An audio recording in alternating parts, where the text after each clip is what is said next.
کوئی نہیں ہے آپ کے پاس؟ یہ حضرت حاجرہ کا عمل تھا. اللہ تعالیٰ نے اور بھی جگہ نشانیاں بتائی ہیں، وضاحت فرمائیں. دیکھیے اللہ فرماتا ہے حل جزاء الاحسان الا الاحسان، کہ محسن کے احسان کا بدلہ سوائے احسان کے کوئی اور نہیں ہوتا. وہ حضرت ابراہیم جو زندگی بھر دعائیں مانگتے رہے، ایک شادی کی اولاد نہ ہوئی، پھر دوسری شادی کی اولاد نہ ہوئی، زندگی بھر مانگتے رہے اور اللہ سنتا رہا، نہ ہاں کی نہ. اللہ نے بڑھاپے کی حالت میں ایک بیٹا عطا فرمایا. جب بیٹا چلنے پھرنے کے قابل ہوا تو اللہ فرماتے بیٹے کو میری راہ میں ختم کر دو، قتل کر دو، ذبح کر دو. کتنا بڑا امتحان ہے.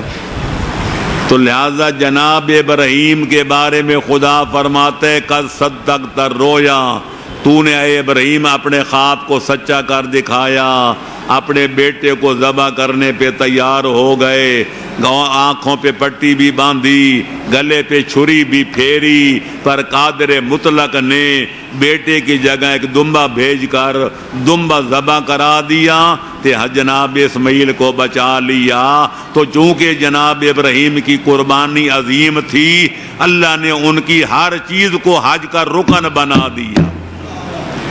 جہاں جناب حاجرہ نے سعی کی تھی، دوڑی تھی پانی کے لیے، کبھی ادھر جاتی کبھی ادھر جاتی، حاجیوں پر واجب قرار دے دیا کہ تم بھی سعی کرو.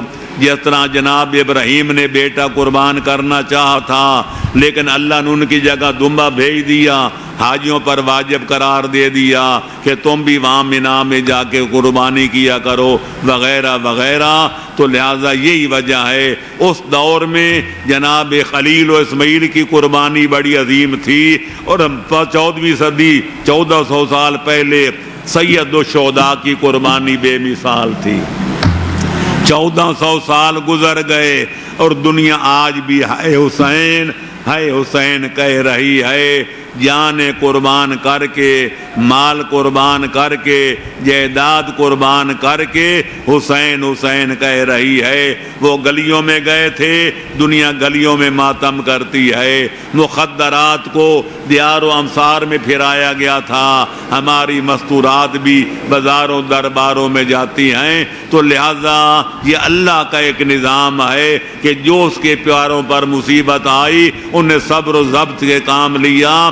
اللہ ان کی نشانیوں کو قیامت تک باقی رکھنا چاہتا ہے. نہ مٹ نہ سکا نام تیرا اے مولا، آپ ہی مٹ گئے تجھ کو مٹانے والے. نہ یزید کا وہ ستم رہا، نہ زیاد کی وہ جفا رہی، جو رہا تو نام حسین کا جسے زندہ رکھتی ہے کربلا. جی سورہ طہر میں آل محمد کا شکریہ ادا کیا. کیا اس کائنات میں اللہ تعالیٰ نے کسی اور کا بھی شکریہ ادا کیا ہے؟ غازی کہتے ہیں کہ آل محمد علیہ السلام کے لیے اللہ تعالیٰ کی محتاج ہے. آل محمد علیہ السلام کا اللہ میرے عزیز محترم کیا کیا جائے، آمکوں کی حماقت پر ہنسی آتی ہے. اللہ فرماتے ان تشکر اللہ یشکرکم، تم اللہ کا شکر ادا کرو اللہ تمہارا شکریہ ادا کرے گا. اس آیت کو قرآن سے نکال دیں. اذکروا اللہ یذکرکم، تم اللہ کو یاد کرو اللہ تمہیں یاد کرے گا. تم اللہ کا شکریہ ادا کرو اللہ تمہارا شکریہ ادا کرے گا. وہ تو ہر شکر گزار کا شکریہ ادا کرتا ہے. اور اس آیت میں جو بات ہے وہ یہ ہے کہ یتیموں کو آل محمد نے کھانا کھلایا، خود بھوکے رہ گئے. مسکینوں کو کھلایا، خود بھوکے رہے. اسیروں کو کھلایا، خود بھوکے رہے. لیکن جب تیسرے دن وہ سارے یتیم، مسکین، اسیر مل کر شکریہ ادا کرنے آئے تو آل محمد نے خلوص میں ڈوبا ہوا ایک جملہ کہا تھا جس کو اللہ نے قرآن کی آیت بنا کے نازل کیا. کیا کہا تھا کہ انما نطعمکم لوجہ اللہ، ہم اللہ کی خوشنودی کی خاطر تمہیں کھانا کھلا رہے ہیں. لا نرید منکم جزاء ولا شکورا، نہ تم سے کوئی افزانہ چاہتے ہیں، نہ تم سے کوئی شکریہ چاہتے ہیں. جس ذات کے لیے ہم تمہیں خود بھوکے رہ کے کھانا کھلا رہے ہیں وہ ذات ہمارے عمل کو دیکھ رہی ہے. جب آل محمد کا خلوص دنیا نے دیکھا تو فرما دیا وَكَانَ سَعْيُكُمْ مَشْكُورًا. اے آل محمد، اگر آپ لوگوں کا شکریہ قبول نہیں کرتے تو میں تمہارا شکریہ ادا کرتا. یا علیم، ورنہ ہماری حدیثیں بھری پڑی ہیں، قرآن کی آیتیں میں نے پڑھ کے سنائی ہیں. اذکروا اللہ یذکرکم، تم میرا ذکر کرو میں تمہارا ذکر کروں گا. حدیث قدسی کے اندر الفاظ ہیں تم تنہائی میں میرا ذکر کرو میں تنہائی میں تمہارا ذکر کروں گا. تم لوگوں کے اندر سینکڑوں ہزاروں کے اندر مجمع میں بیٹھ کے میرا ذکر کرو، میں اس مجمع میں تمہارا ذکر کروں گا جو تمہارے مجمع سے افضل ہے، یعنی ملائکہ مقربین کے درمیان. تم میرا شکر ادا کرو میں تمہارا شکر ادا کروں گا. پرسوں والی آیت جو میں نے پڑھی تھی، اشکرون وذکرونی اذکرکم واشکروا لی ولا تکفرون، میرا شکریہ ادا کرو اور کفران نعمت نہ کرو. اگر تم شکریہ ادا کرو گے تو اللہ یزیدنکم، میں نعمتیں اور بڑھاتا جائیں گا. اور اول ان کفرتم ان عذابی لشدید، اگر تم میری نعمتوں کا انکار کرو گے تو میری گرفت بھی بڑی سخت ہے. جو نعمتیں دے سکتا ہے کفران نعمت کرنے پہ وقت لے بھی سکتا ہے.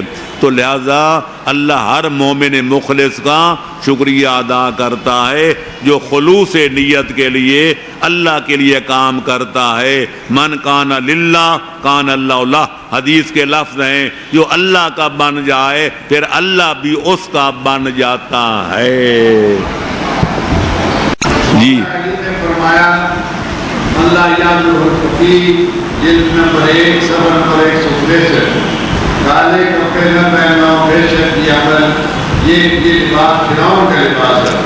نیز اگر کوئی پیش نماز تشہد میں علی ولی کا پڑھتا ہو، الحمدللہ کو تشہد میں واجب سمجھتا ہو، کیا اس کی ابتدا میں نماز پڑھنا جائز ہے یا نہیں؟ دو مسئلے دونوں الگ الگ ہیں، ان کو آپس میں گیٹ بیٹ کر دیا گیا.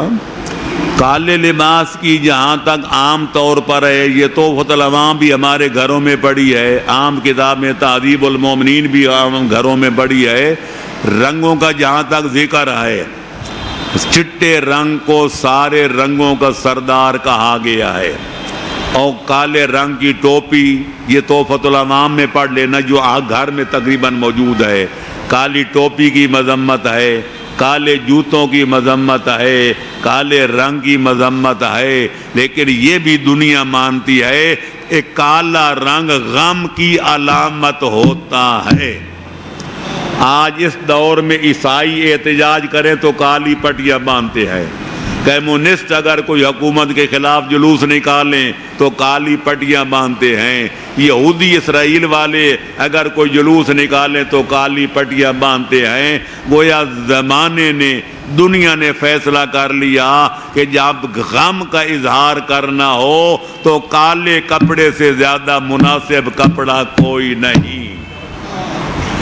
البتہ میں یہ کہا کرتا ہوں کہ محرم میں کوئی ایک آدھ کپڑا کالا پہننا چاہیے. بالکل آدمی کال کڑچھی نہ بن جائے کہ سر پہ پگڑی ہے تو وہ کالی، قمیض ہے تو کالی، شلوار ہے تو کالی. آدمی کو یوں نہیں چاہیے. بطور علامت، بطور غم اگر ایک آدھ کپڑا کالا ہو تو یہ سوگ کی علامت ہے اور غم گساری کی علامت ہے، کربلا والوں کے غم میں شامل ہونے کی علامت ہے. باقی رہ گیا دوسرا مسئلہ، جو اپنی تشہد میں شہادت ثالثہ پڑھتا ہے وہ نہ خدا کی نماز پڑھتا ہے، نہ مصطفیٰ والی پڑھتا ہے، نہ علی مرتضیٰ والی پڑھتا ہے. وہ 14ویں صدی کے آخر میں اور 15ویں صدی کے اوائل میں خون حسین کے تاجروں کی بنائی ہوئی نماز پڑھتا ہے. اس کے پیچھے نماز پڑھنا جائز نہیں ہے. اور اگر کوئی کہے میں یہ فتویٰ سخت دے رہا ہوں تو پھر ایران عراق کے سارے مراجع موجود ہیں، یا تو دین کے باغی بن جاؤ کہ ہم علماء کی بات نہیں مانتے، مراجع کی نہیں مانتے، ہم بھنگیوں چرچوں کے پیچھے چلیں گے، ہم خون حسین کے تاجروں کے پیچھے چلیں گے، لیکن اگر علماء کے پاس جانا ہے تو میں جو کہہ رہا ہوں آپ ایران پر آئے، شام ہے، لبنان ہے، عراق ہے، ایران ہے، جہاں چاہو چلے جاؤ، علماء مجتہدین سے پوچھو، یہی کہتے ہیں نماز اس طرح پڑھو جس طرح محمد و آل محمد نے پڑھی ہے۔ اللہ نے تو قرآن میں بار بار فرمایا اقیموا الصلاۃ وآتوا الزکوٰۃ، پڑھو نماز تے دو زکوٰۃ تے پڑھو نماز تے دو زکوٰۃ۔ پیغمبر نے فرمایا تصلو کما رأیتمونی اصلی، نماز اس طرح پڑھو جس طرح مجھے پڑھتے ہوئے دیکھ رہے ہو۔ اگر نبی کو نہ دیکھ سکو تو پھر مولا علی کی نماز کو دیکھ لو، اگر مولا علی کی نماز نہ دیکھ سکو حسن مجتبیٰ کی نماز کو دیکھ لو، حسن مجتبیٰ سے ملاقات نہ ہو تو سید الشہداء کی نماز کو دیکھ لو۔ میں نے کئی مرتبہ ملتان میں اور اسلام آباد وغیرہ کے ہزاروں کے مجمع میں نے بڑے ادب کے ساتھ کہا ہے ساری دنیا کو کہ تم چہاردہ معصومین میں سے ایک معصوم کا ایک نماز میں شہادت ثالثہ تشہد میں پڑھنا ثابت کر دو، میں پوری ملت جعفریہ سے پڑھواؤں گا۔ لیکن اللہ اکبر، یا رسول اللہ، یا علی، اللہم صلی علی محمد وآل محمد۔ اور اگر یہ ثابت نہیں کر سکتے تو علی کے محب امام حسن حسین سے زیادہ محب نہ بنو۔ جو کام خود مولا علی نے نہیں کیا وہ یہی تشہد پڑھتے تھے، اشہد ان لا الہ الا اللہ وحدہ لا شریک لہ واشہد ان محمدا عبدہ ورسولہ اللہم صلی علی محمد وآل محمد۔ اس میں پورے 14 آ گئے۔ اہدنا الصراط المستقیم صراط الذین انعمت علیہم، یا اللہ ان کے راستے پہ مجھے چلا جن پر تو نے انعام کیا، وہ محمد و آل محمد ہیں۔ پھر پورے 14 آ گئے۔ رکوع میں گئے سبحان ربی العظیم و بحمدہ اللہم صلی علی محمد وآل محمد، پورے 14 آ گئے۔ سجدے میں گئے سبحان ربی الاعلی و بحمدہ، پھر اللہم صلی علی محمد وآل محمد، پھر پورے 14 آ گئے۔ السلام علیکہ ایھا النبی، اس میں نبی آ گئے۔ السلام علینا وعلی عباد اللہ الصالحین، اس میں 13 معصوم آ گئے۔ اتنی جگہ 14 معصوم آ گئے تھے، کہیں 13 تھے، کہیں 12۔ اگر ایک مولا علی کا نام لیا جائے تو پھر باقی معصومین کا جرم کیا ہے، ان کا بھی لو۔ اور اگر نام ہی لینا ہے تو پھر 12ویں لال ولایت کا نام لو جو ہمارے وقت کا موجودہ دور کا امام ہے۔ مولا علی کا لیا جائے تو امام زمانہ کا نہ لیا جائے، پھر امام حسین امام زمانہ محسوس نہیں کریں گے کہ وقت کا امام تو میں ہوں تو میرا نام نہیں لیتے۔ خدا کے بندو، نمازوں میں عبادتوں میں اپنی پسند اور ناپسند کو داخل نہ کرو۔ ہمارا دین وہ ہے جو محمد و آل محمد کا دین ہے، ہمارا عمل وہ ہے جو محمد و آل محمد نے کر کے دکھایا ہے۔ اگر عقیدہ کہ عقیدے کے خلاف ہے تو وہ مردود ہے، اگر ہمارا عمل آل محمد کے عمل کے برخلاف ہے تو وہ جہنم میں جائے گا، لہذا وہ عمل قبول نہیں ہے۔ جی معذرت کے ساتھ ایک اور عرض کرتا جاؤں، آج کل پیش نمازوں کے لیے بڑی مصیبت ہے۔ کہیں جاتے ہیں تو مومن کہتے ہیں جناب شہادت ثالثہ پڑھو، پیش نماز کہتے ہیں پڑھاؤں گا۔ دوسری جگہ جاتے ہیں وہ کہتے ہیں نہیں پڑھنا، وہ کہتا ہے نہیں پڑھوں گا۔ پیش نمازی بھی دھکے کھا رہی ہے۔ اور ایک لطیفہ مجھے سنایا پیر عادل شاہ ضلع ڈیرہ غازی خان کہ سید اقبال حسین شاہ صاحب نے ایک پیش نماز کے بعد کوئی لوگ گئے کہ لگے ہمیں نمازیں پڑھاؤ۔